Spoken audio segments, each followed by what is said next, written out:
Okay, so year 12, this is my first PowerPoint to you in this unusual situation. By now you should have already completed an information sheet on both inverted U and the catastrophe theory, and produced a sample answer and a mark scheme for the question. But I thought I would also go through the inverted U and the catastrophe theory so that you've got the information as well. So please do not look at this until you've done that work first of all. This is then revising through. You could then green pen your work to add to it, but try and do that work first before you look at this. Bear with me as we go through, because it's a strange type of situation, me talking over the PowerPoint, but here we go. So inverted U theory. I know you're aware of this, but key things to point out is that as arousal increases, so does the quality of performance up to that optimal point. I'll put all these up so you can see the inverted U diagram below. The best type of performance occurs when they are at the optimal point. It says midway on here, but actually optimal point is the better use of terms to use. Beyond the optimal point, the performer will become over-aroused and their performance would deteriorate. And below the optimal point, the performer's quality of performance is low as well. And we'll look at what happens there next. So, if an individual is under-aroused, they will have a lack of attention and focus, and we can relate that back to observational learning, where we need to be able to make sure that the individual is attentive and focused on the relevant cues, and if they are under aroused they won't have that focus. So this means that they will miss out on many of the cues that are available to them, and they get far too much information overload. Their attentional width is very wide. They're not using selective attention appropriately, and they've got poor concentration. So how this impacts their performance is that their decisions making is impeded, and they don't identify the relevant cues. They're not focused. So that leads to a deterioration in their performance. Their performance is affected. Over-aroused, here they have a high state anxiety, and this will also limit their performance. They become almost panicky, their attentional field narrows. So what happens here is they'll only focus on small little areas, so they're not identifying all the appropriate cues. They're not selectively attending correctly. For example, in badminton, they may just be watching the racket handle and not actually focusing on the movement of the player as they're positioning around the court. So again, they've got poor concentration and they're making incorrect decisions. It can lead to a term called hypervigilance, which we'll come on to at another part of the course. So over-arousal and under-arousal both impede performance. If we look at the optimum level of arousal, we sometimes call this the zone of optimal functioning, and this is where the attentional field is at its appropriate width. It's ideal. So it's the perfect state of arousal for learning and for performance.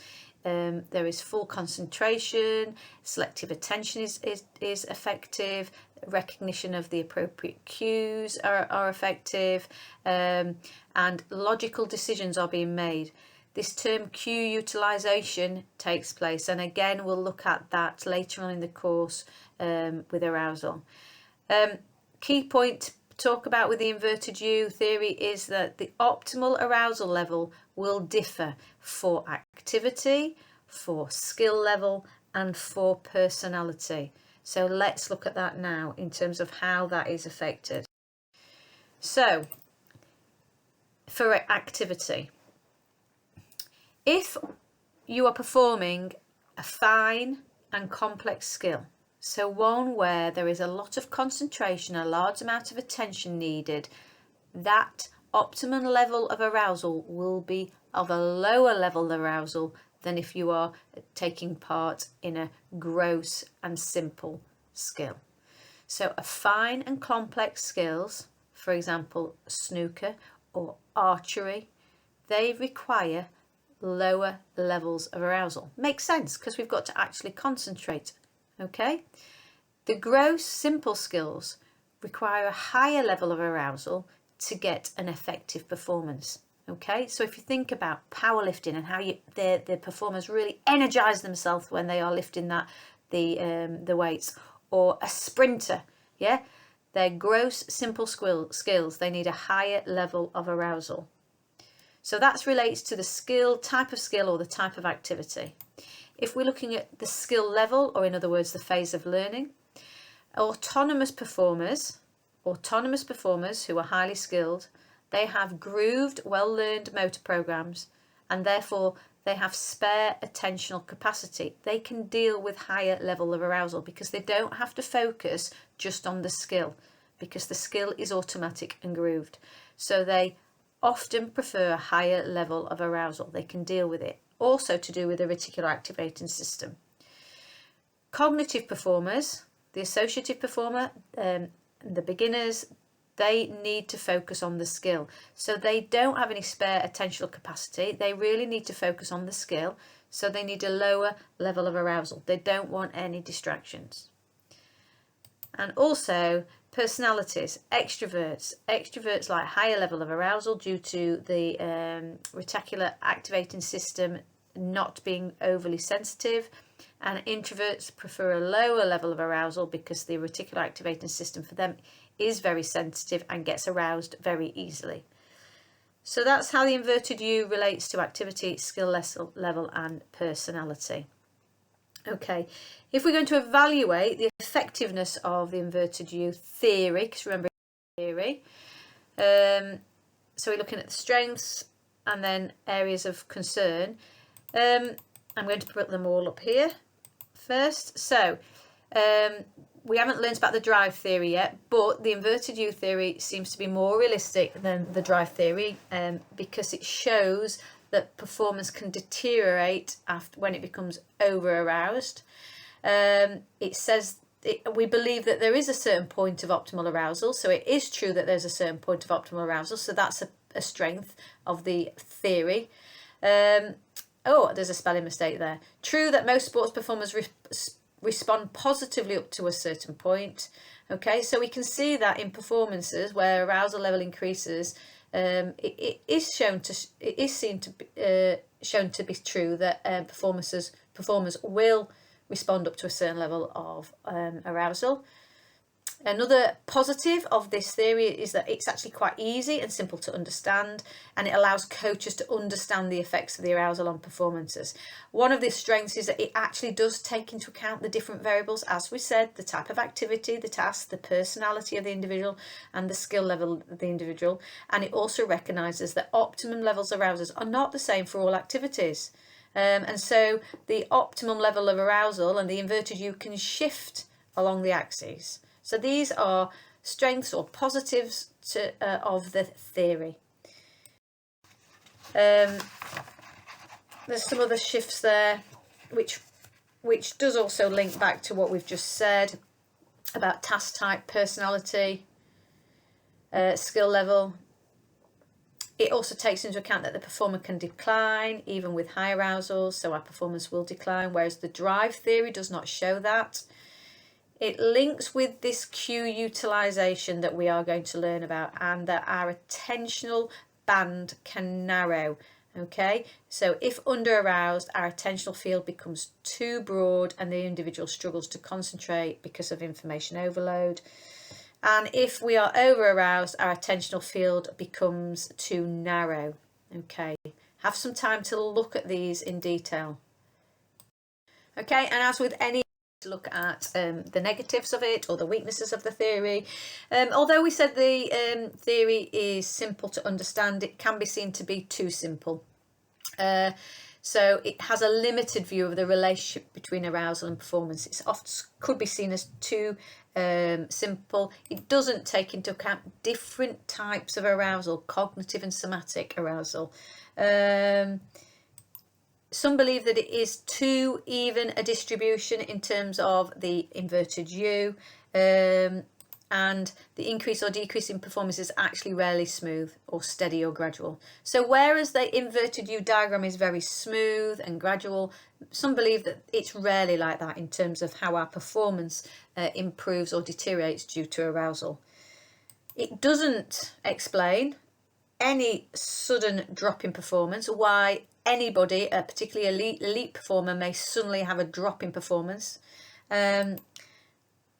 And it also doesn't explain how some performers actually continue to keep improving even with higher levels of arousal. So it doesn't explain that at all. So there are some of the disadvantages or the negative elements of the inverted U theory. Okay, catastrophe theory. So I'm going to put all this up first. So this was proposed by Hardy, that looked at the inverted U and modified it. And he says that performance is influenced by the relationship between somatic, remember that's the physiological, and cognitive, which is to do with your mental processes, your worry and anxiety, arousal. It says that as somatic, the physiological arousal increases, quality of performance improves. Okay, so as our physiological arousal increases, the quality of the performance improves. And the optimal performance will only be achieved if the cognitive arousal is kept low. So if we've not got anxiety or worry. High cognitive arousal and high somatic arousal will cause a sudden drop in performance. So if you've got a high cognitive as well as this high somatic, we'll have this catastrophic effect that pushes an individual over the edge and have a sudden drop in performance. Once the sudden drop in performance has taken place, if arousal continues to be high, then performance declines further. But if once the catastrophic drop in performance has occurred, the performer calms themselves down and reduces their cognitive arousal, their mental processes, their anxiety, their worry, then they can start to improve their performance again. So let's look at that in the... So we've got our graph. And this is our diagram, and here we go, A. So at A, the cognitive anxiety, the worry and the somatic physiological arousal are high, and this is starting to have a catastrophic effect. My diagram is probably slightly inaccurate in that the arrow, the A, should probably be a bit further to the left. And also, if you look at the diagram right by the y-axis, it shouldn't have that little lip at the start. It's just when I drew it, it was quite difficult to do. Okay, so apologies for that. So at A, if we've got a high cognitive anxiety and a high somatic arousal, there'll be a sudden catastrophic effect in the performance, a decrease in performance, which takes it down to B. At B, if the performer continues to have these extreme over-arousal, so if their arousal continues and increases, then their performance will continue to deteriorate and continue to go drop. If, however, at B, if the performer is able to calm themselves down and manage their cognitive arousal, their cognitive anxiety, then they are able to refocus and their performance can start to improve. Okay, apologies. So, strengths. It can explain why a performer will have a catastrophic effect or goes to pieces or suddenly loses their performance level dramatically. It shows a sudden decrease in performance, which is more likely than a gradual or an even decline. So this is saying that it will almost replicate when people have a sudden decline in performance, and it believes that it is more likely that we will have a sudden decline in performance if we have high arousal. It takes into account, so it uses both cognitive and somatic types of arousal, but it also shows that we can actually recover when we have high levels of arousal by lowering our arousal level, particularly our cognitive arousal, and then enabling ourselves to improve our performance again. And at the minute, this is the most accepted explanation or the most accepted theory. Okay, remember it does say that as arousal increases up to an optimum point, but then there'll be a sudden dramatic decline. So it starts off with, as arousal increases, performance will increase up to a sudden point, an optimal point, sorry.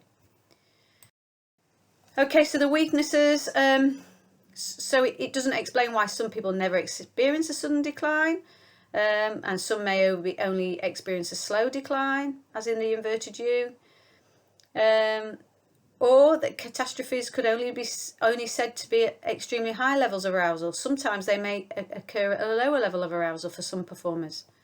It doesn't explain how some performers cope really well with cognitive arousal by using anxiety management techniques such as deep breathing exercises, counting to 10, positive self-talk. It also doesn't explain that optimal arousal may not be at the midway point. It doesn't take into account, unlike the inverted U, the personality, the level of the performer, the type of skill, etc. So that is the end. Okay, second PowerPoint for you to go through. This is explaining the drive theory. Okay, now I suggest what you do is you print out this PowerPoint as for your notes, rather than making notes from it. So the drive theory, you can also look in your textbook for this as well. So slightly different diagram to the graph compared to the inverted U and the catastrophe theory, and I want to point out some elements of it. So you can see that on the bottom it says a level of arousal from low to high, and it also has quality of performance from low to high. But I want to point out where it has this dominant response, and that's quite critical for the drive theory, this term, the dominant response. And we'll look at that in a second as we go through the PowerPoint. So the drive theory says that there is an increase in arousal which is proportional to the increase in the quality of performance and the likelihood of the dominant response occurring. You might want to add that there, likelihood of the dominant response occurring. So what is the dominant response? The dominant response is the behaviour most likely to occur. Okay, so let's think about this. If I am a beginner and I am I'm practicing my overhead clear in a practice situation with an individual performing a feed to me, then that response in that situation, I'll be able to concentrate, the arousal level will be really low, I'll be able to concentrate and I'll be able to perform an effective overhead clear. But if my arousal increases, because the overhead clear is not grooved, I'm still a beginner.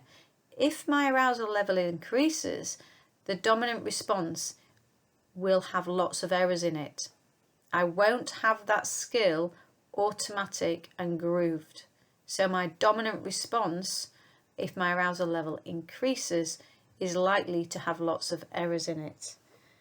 Okay, so increase in arousal causes the dominant response more likely to occur. And motor programs are learnt, as I've just said, and therefore the dominant response. Once they are learnt and grooved, they become the dominant response. So this relates very, very closely to the beginner and to the expert. So if we think about an expert who has got a grooved motor program, then when their arousal level increases, the likelihood of the dominant response occurring is higher, which means that grooved automatic performance will be performed, and that means that their performance will improve. So for an expert, for an autonomous performer, their performance will improve as their arousal level increases, because their motor program is grooved and it is the dominant response. However, for a cognitive performer, a novice, a beginner, the dominant response, they haven't got a motor program grooved, so their dominant response will have many mistakes, and therefore high arousal would lead to poor performance. Therefore, cognitive performers benefit from lower levels of arousal. Okay, so the drive theory says as arousal level increases, so does the likelihood of the performance and the dominant response. And this is really, really significant for experts, i.e. autonomous performers, and novices, i.e. cognitive performers. If we think about practicalities, okay, keep the arousal level low for beginners so that they can fully concentrate on cues and external feedback, as you would do with a beginner related to the inverted U and to the catastrophe theory. Because beginners, novices need to think about each subroutine and each element of their skill, yeah, and having a higher level of arousal, it doesn't allow them to do that. Please note, this theory does not explain how elite performance decline under high arousal. All it says is that as arousal level increases, so does the likelihood of their dominant response, which implies that for an autonomous performer, as the arousal level increases and increases and increases, their performance will get better and better and better. It does not explain how an elite performer or an autonomous performer can have a decline, whether that is a sudden decline, as in the catastrophe theory, or a gradual decline, as in the averted U theory. Okay, so let's look at the evaluation of the drive theory. What are its weaknesses? So, if we look at the positives first, it says the theory is simple to understand. We can see there's a clear relationship between arousal and performance. We could argue that it is more accurate because it relates to the arousal. It relates arousal to the dominant response, yeah, and whether that motor program is grooved and whether it's the dominant response of the performer. It explains high performance by experts at higher levels because their dominant response is likely to be correct, and because experts can cope with a higher level of arousal. Okay, so if we think about Great Britain in 2012, they will have had higher level of arousals because they've been performing in front of audiences, and yet they're able to cope with that higher level of arousal and actually were very successful. It explains how high performance of dynamic or explosive or ballistic skills. So if a ballistic skill is a very quick automatic skill, so it can explain in terms of as if a high performer is performing these types of skills, they will, under a high arousal, their performance will improve. Not a significant point, don't dwell on that point, please. And finally, it allows coaches and teachers, when they are coaching your cognitive performer, to understand that we really need to keep their arousal level low. And then the weaknesses. So we can say it's not always the case that as arousal increases, the quality of performance does. We would argue that this theory is too simplistic. It doesn't take into account any individual differences. It doesn't take into account personality, types of skill. It does take into account, though, remember, the level of skill, cognitive and autonomous. This linear relationship or positive correlation hardly ever occurs. In reality, is there a real linear relationship between arousal and performance? There is no explanation of how performers have a decline in their performer when their arousal level is high, because it just says as arousal level increases, so does performance. And it doesn't explain how performers produce high performance when they have low arousal. So it doesn't explain how an individual who is in a calm, low aroused environment can have a high level of performance, whereas the inverted U does explain that, because it says that the optimal point can shift along the axes. Okay, so that's the drive theory.